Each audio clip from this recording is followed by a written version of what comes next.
हमें उम्मीद है हमारे गजराज आपको पसंद आए होंगे। हमारे शाही अस्तबल से हैं, आपके लिए छोटे से तोहफे हैं। जबरदस्त माधो सिंह, लेकिन मेरे और मेरी फौज के मतलब के नहीं है। फिर भी तशक्कुर। धन्यवाद। धन्यवाद कहिए। मराठे हमें हराने के बाद हम पर धौंस जमाते हैं। अब ज्यादा दिन नहीं कर पाएंगे। दिल्ली हासिल करने के बाद हमारी अगली मंजिल पुणे।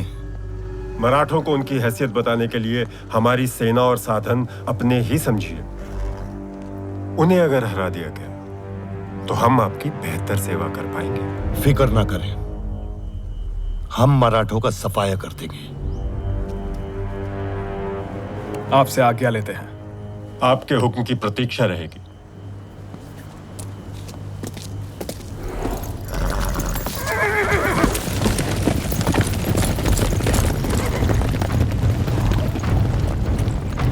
बहुत अच्छे नजीब जी। ज्यादा से ज्यादा राजाओं को अपनी तरफ मिलाने की कोशिश कर। ये हिंदुस्तानी एक दूसरे के सबसे बड़े दुश्मन हैं। लड़ते रहते हैं आपस में। इनकी आपसी रंजिशों का फायदा उठा। कोशिश करता हूं शहंशाह। अगला राजा कौन है? नवाब शुजाउद्दौला।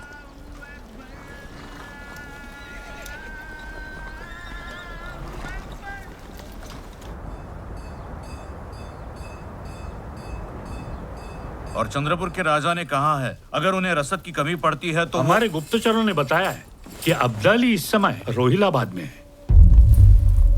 दोआब यमुना के किनारे। तो अब हमें दिल्ली के बजाय रोहिलाबाद जाना चाहिए। शमशेर, हम यहाँ हैं और अब्दाली वहां, बीच में यमुना है। केवल 200 कोस की दूरी रह गई है। ठीक है, तो मैं गोविंद पंत जी को खबर कर देता हूँ कि वो तुरंत यमुना पर पुल बनाना शुरू कर दे। भाऊ साहब, एक बात बताऊं आपको, अगर लड़ाई द्वाब में होनी है तो शुजा को साथ होना बहुत जरूरी है। बिल्कुल ऐसा ही होगा। गोविंद पंत जी ने उन्हें मना लिया है। नजीबुद्दौला जी, सुना है आपके अफगानी आका आए हुए हैं। नवाब साहब, उन्होंने खुद मुझे आपसे मिलने के लिए भेजा है। मराठाओं के खिलाफ जंग में हम आपका साथ चाहते हैं। लेकिन हम में और आप में आगे तो सुन लीजिए। मराठाओं को हराने के बाद वो आपको वजीर हिंदुस्तान बना देंगे। इसमें क्या बड़ी बात है? ये वादा तो मराठा हमारे साथ पहले कर चुके हैं। क्या भरोसा सदाशिव अपने अल्फाज पर कायम रहेगा? अहमद शाह अब्दाली ने तो लिखकर भेजा। आप खुद देख लीजिए।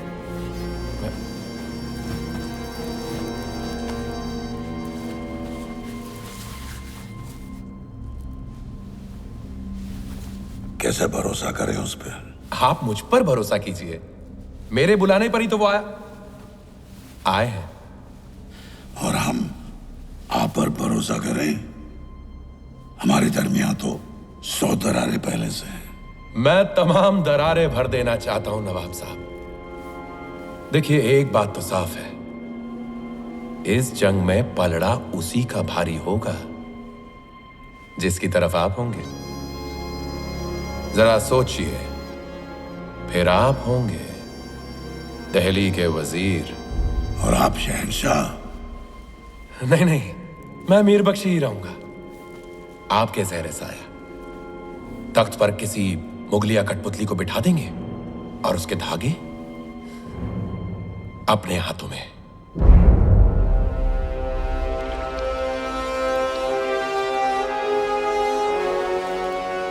नवाब साहब, एक मुसलमान भाई दूसरे मुसलमान भाई की बात अनसुनी करेगा तो कैसे चलेगा?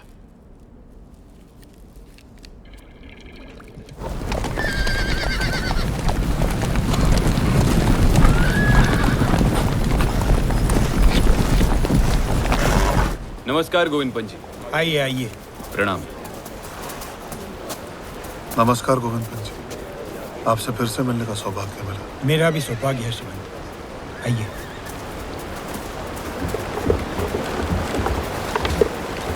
सरपंच, ये क्या हुआ यहाँ? भीषण बरसात ने पुल बनाने ही नहीं दिया। जो बनाया था टूट गया, नावें बह गई। मैंने पूरा प्रयास किया श्रीमंत, लेकिन प्रकृति से कौन जीता है?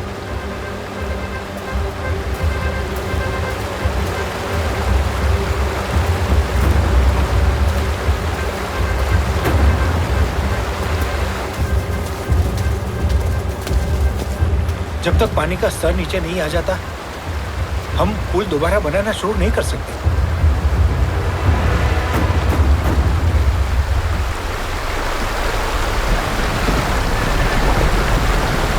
उस किनारे पर बहुत हलचल है।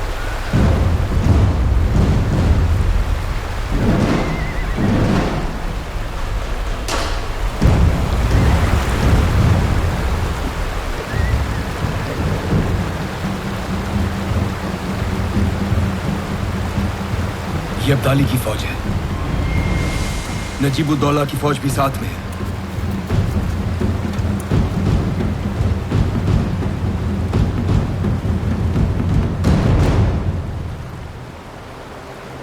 ये दूसरे ध्वज किसके?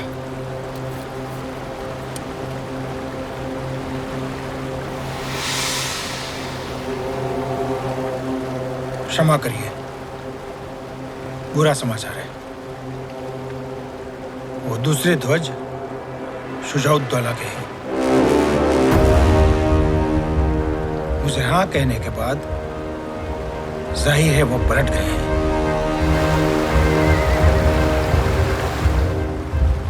शुजाउद्दौला ने हमारे साथ विश्वासघात किया है।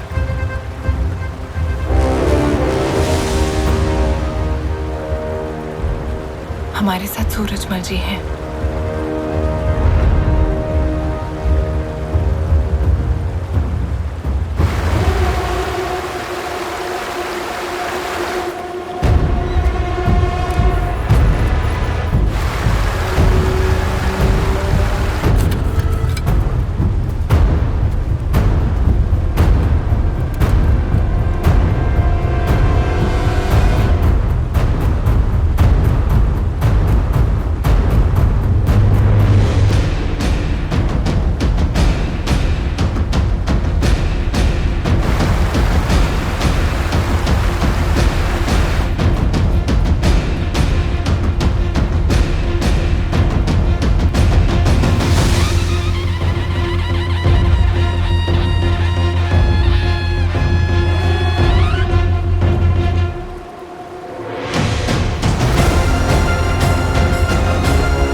लगातार 1 महीने तक नदी के उस पार की अफगानी फौज और हम बस एक दूसरे को ताकते रहे।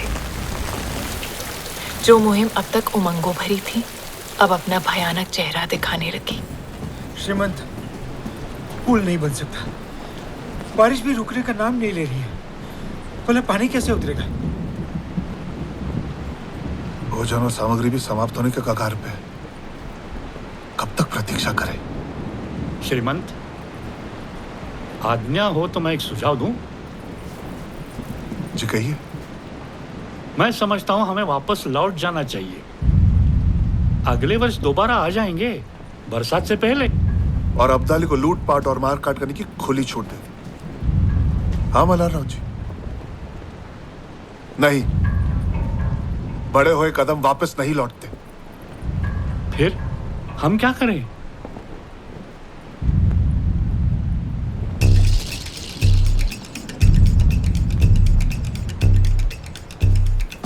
अगर हम नदी पार नहीं कर सकते तो इसका मतलब वो भी नहीं कर सकता। हाँ तो हम पीछे लौटने के बजाय आगे बढ़ेंगे। मैं नहीं समझो। राजा जी, हमारी योजना क्या थी? हम रोहिलाबाद में नजीब और अब्दाली को परास्त करके दिल्ली जाएंगे। लेकिन अब क्योंकि हम यमुना पार नहीं कर सकते, हमारे पास आगे बढ़ने का एक ही रास्ता है। हम यमुना के साथ साथ इस किनारे से लगकर दिल्ली की तरफ जाएंगे। और दिल्ली हासिल करेंगे। और एक बार दिल्ली पे अधिकार जमा लिया तो हम वहीं से यमुना पार करेंगे और अब्दाली पर हमला बोल देंगे। ये बहुत अच्छी योजना है श्रीमंत। अच्छी है, सच्चे ही अच्छी है। लेकिन काका, भोजन सामग्री के बिना हम दिल्ली तक पहुंचेंगे कैसे? सूरजमल जी, मल्हारराव जी, इस तरफ कोई ऐसा है जिसे संपर्क कर सकते हैं? जी, अब मदद के लिए कोई नहीं बचा।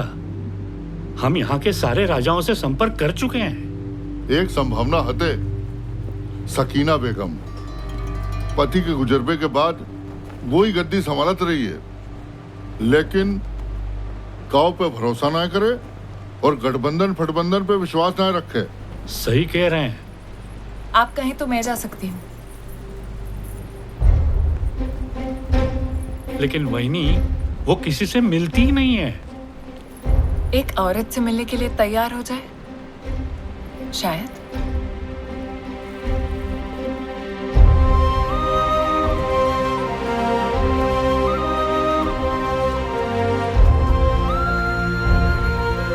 आपको जाना चाहिए।